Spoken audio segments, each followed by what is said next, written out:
శివయ్య, చేసేదంతా నువ్వు, మాటలు పడేదేమో నేనా? నీ ఆజ్ఞ లేనిదే చీమైనా కుట్టదంటారుగా. అప్పుడు నువ్వేగా అంతా చేస్తున్నట్టు. ఈ విషయం టిప్పుకెందుకు అర్థం కావడం లేదు? నేనే అంతా చేశానని నాతో మాట్లాడనంటోంది. తనకర్థమయ్యేలా చెప్పు శివయ్య. పాపం అన్న దెబ్బలు తిట్లు రెండూ తింటున్నాడు. ఈ విషయంలో నాకు బాధగా ఉన్నా తప్పు అన్నది కాబట్టి సమర్థించానులే. అయినా ఏంటి శివయ్య, అన్న టిప్పు మీద ప్రేమ లేదంటూనే సడన్ గా ఉంది అని బయటపడిపోయాడు. అసలు ఏం జరుగుతోంది, ఏం జరగబోతోంది నాకు అస్సలు అర్థం కావడం లేదు. అంతా అయోమయంగా ఉంది. టిప్పు ఏమో పెళ్లి చేసుకోను అంటోంది, పెద్దమ్మగారేమో ఈ పెళ్లి జరగాలి అంటారు. మధ్యలో అన్న వేరే. ఇన్ని కన్ఫ్యూజన్ల మధ్య ఫైనల్ గా జరిగేది ఏది? కొంచెం హింట్ ఇవ్వు శివయ్య. ఇప్పటి నుంచైనా జాగ్రత్త పడతాను. టిప్పు అనుకుంటున్నదే కరెక్టా? పెద్దమ్మగారు చేస్తున్నది కరెక్టా? భాస్కర్తో పెళ్ళైతే టిప్పు సంతోషంగా ఉంటుందా, ఉండదా? చెప్పు శివయ్య, చెప్పు.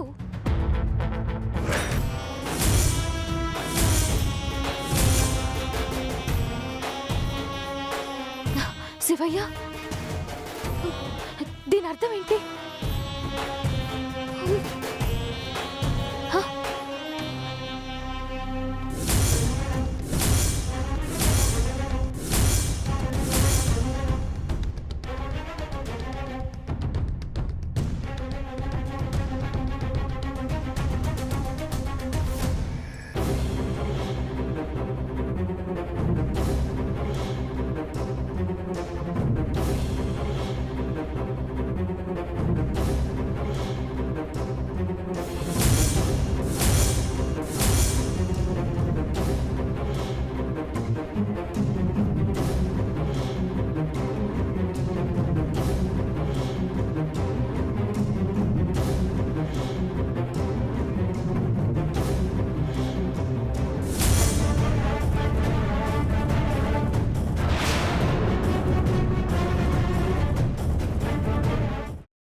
నువ్వు ఇంకేమన్నా చెప్పాలా?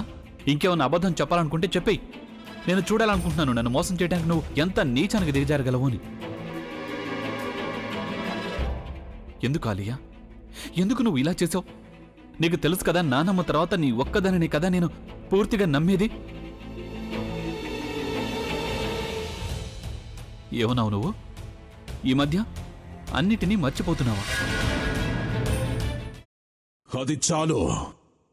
వాటిలో ఉన్న శక్తి విషయాన్ని గ్రహించి మనకు వివరిస్తాయి.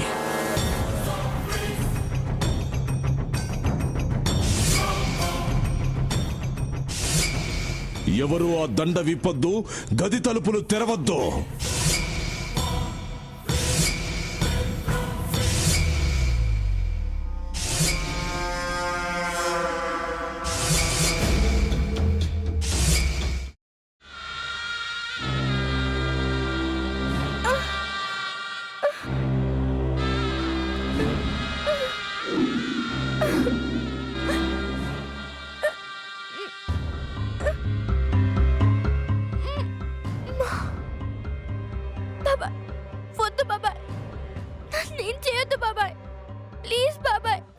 నీకు నిజం తెలిసినప్పుడే నా ఆలోచనలో నువ్వు చచ్చిపోయావు.